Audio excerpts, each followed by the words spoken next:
Good morning sir. Good morning. बैठ जाओ। मनु नहीं आया? सर वो खेलने में व्यस्त है। वो आया था लेकिन भाग गया। विनय चंद्रन तुगलक।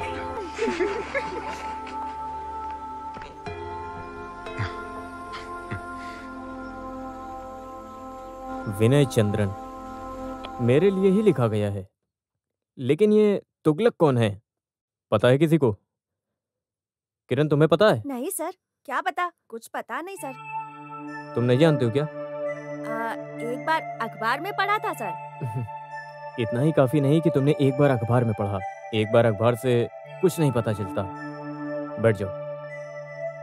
वो एक कुशल राजा थे जिन्होंने 1326 ईस्वी के समय 26 सालों तक दिल्ली की राजधानी बनाकर उत्तर भारत पर शासन किया। मोहम्मद बिन तुगलक। उन्होंने अपने कई सपनों को बहादुरी से साकार किया, लेकिन उसके कुछ साल बाद दिल्ली की शान और संपत्ति बर्बाद हुई, क्योंकि उनकी बनाई हुई योजनाएं पूरी तरह से असफल हो गई थीं।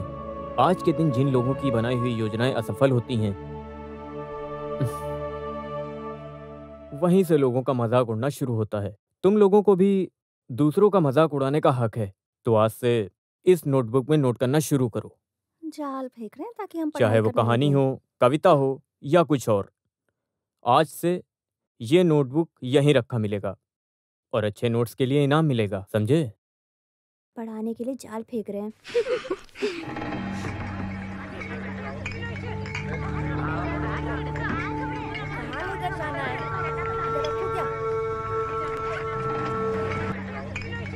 अरे सुनो, सारे बोतल धो के रख दो। तुम लोगों को स्कूल का नाम पता है? ना मुझे भी रखना है।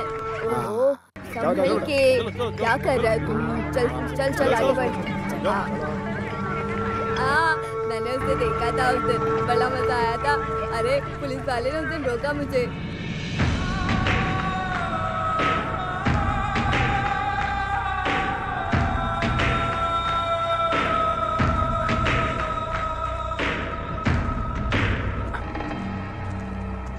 कौन हो तुम?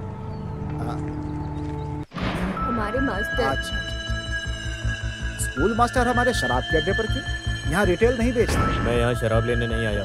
मैं ये जानना चाहता हूँ ये सब रुकेगा या नहीं। तुम्हारा ये घटिया बिजनेस बच्चों की जिंदगी बर्बाद कर रहा है। आज के बाद ये सब नहीं चलेगा। ये इतना आसान नहीं है मास्टर। ये सब अपने स्कूल में ही रखिए, ये सब हमारे लिए काम करते हैं। तुम लोग जाओ। वो कहीं नहीं जाएंगे। तुम सब बैग अपने नीचे उतारो। नहीं उतारना। तुमने इन्हें गोद लिया है क्या? अगर ज्यादा बात करोगे तो वहाँ फेंक के तुम्हें जला दूंगा। ये सब कोई डुप्लीकेट स्पिरिट नहीं है, बहुत हाई क्वालिटी का है। एक माचिस में तो तुम्हारी पूरी आरती उतर जाएगी, जलकर खाक हो जाओगे, खाक। करंगल कुंजी, इन बच्चों को अच्छे से पढ़ा लिखा कर सफल बनाने की मेरी जिम्मेदारी है। ऐसे में इनके सामने कुछ गलत बोलकर मैं अपनी जबान गंदी नहीं करूंगा। सब चलो मेरे साथ।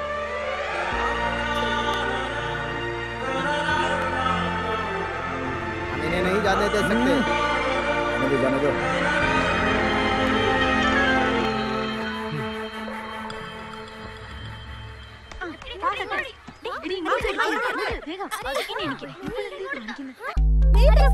क्या कर रही है तू? अरे जल्दी कर। नहीं ला मुझे दे। मैं इधर इधर इधर ऐसे ये ले जा। हाँ हाँ हाँ हाँ। वो लड़के हमें छिपकर देख रहे हैं। ये ला।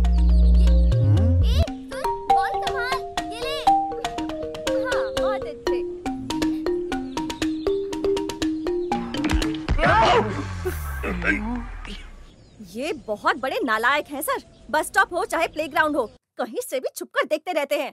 टीचर ने जो बोला वो सच है क्या? हम तो उनका खेल देख रहे थे बस। ऐसा कौन सा वर्ल्ड कप मैच चल रहा था जो दूरबीन से देखना पड़ा?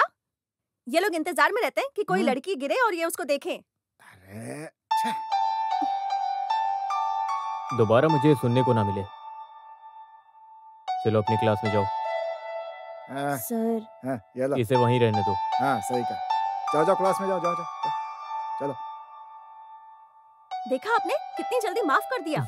बेवकूफी आखिर कौन नहीं करता टीचर। इस जनरेशन के बच्चों में ये समस्याएं बहुत ही आम हो गई हैं। उन्हें मारने के बजाय अगर हम उन्हें समझाएंगे तो उन पर जल्दी असर पड़ेगा। एक तरह से ये उन्हें सपोर्ट ही कर रहे हैं। सबसे ज्यादा सुधार की जरूरत तो इन्हें ही है। टीचर शुरू से ही शॉर्ट टेम्पर्ड रही है। बैठो बैठो बैठो बैठो बैठो। तुम्हें कुछ बताना था मुझे वो। हाँ, अ, कल पालियम गेस्ट हाउस में मंत्री जी आने वाले हैं। हाँ हाँ। क्यों ना हम उनसे जाकर मिलें सर? अरे ऐसा करके कुछ नहीं होगा, वो तो खुद इसे बंद करके सरकारी हॉस्पिटल बनाना चाहते हैं। वो तो उनकी मर्जी हाँ। है। हालांकि ये स्कूल शिक्षा मंत्री के अपने निर्वाचन क्षेत्र में है। क्या हम कम से कम ये बात वहां जाकर उन्हें याद नहीं दिला सकते? हाँ। अपने साथ एसके को लेकर जाओ, वो मंत्री के पार्टी का आदमी ओह, है। मेरी पार्टी का है तो क्या मैं स्कूल को अपने कंधे पर लेकर घूमूं? कितने बच्चे हैं? ऊपर वाले की कृपा से मेरा एक बेटा है। तुम्हारे बच्चे नहीं पूछ रहा हूँ, स्कूल में कितने बच्चे हैं पूछ रहा हूँ। 57 57। अगर तुमने बाकियों को जाने से रोका होता तो सरकार को स्कूल बंद करने में सोचना भी पड़ता। अगर तुम्हें ट्रांसफर चाहिए तो मुझसे बोलो, मैं ट्रांसफर का इंतजाम कर दूंगा। खामखा मेरा दिमाग मत खाओ, समझ गए? हमें उसकी जरूरत नहीं है। आपको ये कैसे पता चला कि वो सरकारी स्कूल है? सर, आपने अपने निर्वाचन क्षेत्र के बारे में आए दिन अक्सर बात करते रहते हैं, जबकि पिछले 10 सालों में आप केवल एक बार ही वहां गए हैं। सही कहा ना मैंने? और जब केएनपी पार्टी के लोग वन्नामलाई के घर घर वोट मांगने गए तो डरे हुए थे। और यही नहीं, आप दौड़े दौड़े वन्नामलाई यानी अपने गांव पहुंचे।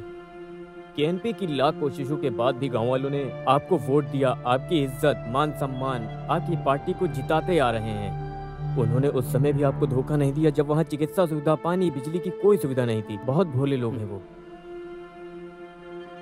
बेचारे इतने भोले हैं कि वो ये भी नहीं जानते कि ऐसा कोई परिवर्तन जो शायद कभी होगा ही नहीं सर। उनके मासूम बच्चे ही हमारे स्कूल की दौलत हैं। 8वीं और 9वीं में प्रवेश परीक्षा चल रही हैं और बहुत कम स्कूलों में ऐसे बच्चों को एडमिशन मिलता है। उनके भविष्य का सवाल है सर। अगर हम उन बच्चों को सही रास्ते पर नहीं लाए तो उनका भविष्य खराब हो जाएगा। तो सर, आपसे ये अनुरोध है कि इस हालत में बच्चों के भविष्य की चिंता करिए सर। मुझे और कुछ नहीं चाहिए सर, बस यही विनती है आपसे। अरे विनय चंद्र, एक बच्चा जब भूख से रोते रहता है ना, तो जब तक उसकी माँ सीरियल देख रही होती है तब तक वो उसे दूध नहीं पिलाती है, समझ गए ना?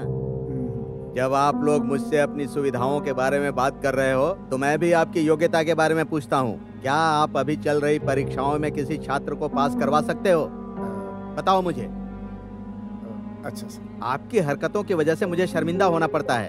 अध्यापक का दायित्व तो होता है, वो छोड़ो। अगर आप लोग अपनी ड्यूटी ईमानदारी से किए होते ना तो एक छात्र तो पास होता ही। तुम्हारी स्पीच सुनकर ऐसा लगा कि मैं ही स्कूल का दुश्मन हूँ।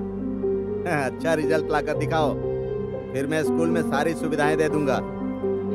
ठीक है सर, दोष तो केवल लोगों का है। जब आप उनसे वोट मांगने गए थे तो उन्होंने ये नहीं देखा कि आप अपने वादे को पूरा करेंगे। अगर वो बोलते कि पहले रिजल्ट दो, उसके बाद वो वोट देंगे, तो आज आपसे कोई सवाल जवाब नहीं कर रहा होता सर। आखिर आज आपने पावर में आने के बाद ये बात बोल ही दी। चलता हूँ। अच्छा सर। एसके, हाँ? कौन है ये महाशय? बहुत बड़ी बड़ी बातें करता है ये, लेकिन जो बोलता है सच है। इसकी बातों में मुझे फायर नजर आती है। नक्सल या माओवादी कहकर उसे भटका नहीं सकते।